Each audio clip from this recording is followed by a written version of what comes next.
నిర్వహిస్తున్నారు. చాలా బాగుంది. మీ అందరికీ కూడా, మీ వీక్షకులకి, మీ అందరికీ, తెలంగాణ ప్రజలందరికీ బోనాల పండుగ ఆషాఢ మాస శుభాకాంక్షలు. జోగిని అవిక ఇప్పుడే బంగారు బోనం ఎత్తుకొని గోల్కొండకు వస్తున్నారు. మాట్లాడదాము. అమ్మ, ఎలా అనిపిస్తుంది బంగారు బోనం ఎత్తుకొని అమ్మవారికి సమర్పించబోతున్నారు? చాలా అద్భుతంగా అనిపిస్తుంది. ఈ బోనాల ఉత్సవాల్లో నేను పాల్గొంటున్నందుకు, ఇంతటి అవకాశం నాకు ఇచ్చినందుకు ఎంతో గర్వంగా ఫీల్ అవుతున్నా. అమ్మవారికి నైవేద్యం సమర్పించినందుకు ఎంతో అదృష్టంగా భావిస్తున్నాం.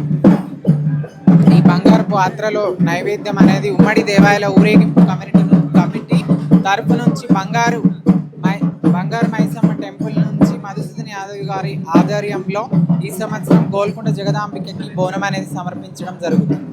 గత 17 సంవత్సరాల నుంచి. ఎన్ని సంవత్సరాల నుంచి? 17 సంవత్సరాల నుంచి ఆనవాయితీగా ఈ బోనం అనేది నా జగదాంబిక అమ్మవారికి ప్రతి సంవత్సరం క్రమం తప్పకుండా ఈ బోనం అనేది సమర్పించడం ఇక్కడ ఆనవాయితీగా జరుగుతుంది.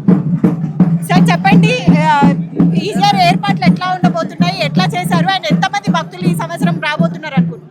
ఈసారి ఏర్పాట్లు కూడా ఇంకా అధిక సంఖ్యలో చేయాలని చెప్పేసి నిర్ణయం తీసుకున్నాం. ఇప్పటికే ఒక కోలాహలం స్టార్ట్ అయిపోయింది. బంగారు బోనంతో ఈరోజు వర్షం వచ్చింది, ప్రజల్లో కొత్త ఆనందం కొత్తగా ఇది చేసింది. కాబట్టి ఇంకా ఇప్పుడు నెక్స్ట్ వీక్ కూడా ఇంకా జనాలు పెరిగే అవకాశం ఉంది. ఎలాంటి కార్యక్రమాలు నిర్వహిస్తున్నారు? ప్రజలకు ఎలాంటి ఇబ్బందులు కలగకుండా ఎట్లాంటి చర్యలు తీసుకోబోతున్నారు?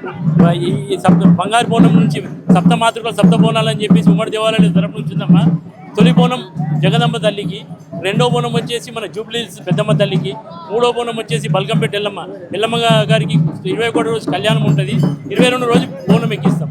అదేవిధంగా 26 తారీఖు దుర్గా మల్లేశ్వరి టెంపుల్ విజయవాడ అమ్మవారికి కూడా బోనం ఎక్కి సమర్పించడము గత 17 సంవత్సరాల నుంచి ఆనవాయితీగా నడుస్తుంది.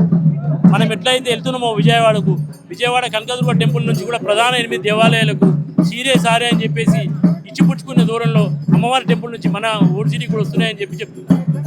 అయితే గత ప్రభుత్వం పోలిస్తే ఈసారి కాంగ్రెస్ వచ్చిన తర్వాత ఇది రెండోసారి బోనాలు నిర్వహించడము, ఎలాంటి సహాయ సహకారాలు అందుతున్నాయి మీకు? ప్రభుత్వాలు వస్తూనే ఉంటాయి, పోతూనే ఉంటాయి. అమ్మవారి పండుగ అమ్మవారు చేయించుకుంటుంది. అమ్మవారి కోరిన కోరికలు అందరితోని, ప్రజలతో కానివ్వండి, ఆఫీసులతో కానివ్వండి, ఆమె చెప్పి చేయించుకుంటుంది. అమ్మ అంటేనే ఆది పరాశక్తి. ఆమెకి ఏది కావాలన్నా అది ఎవరితో చేయించుకోవాలో చేయించుకుంటుంది.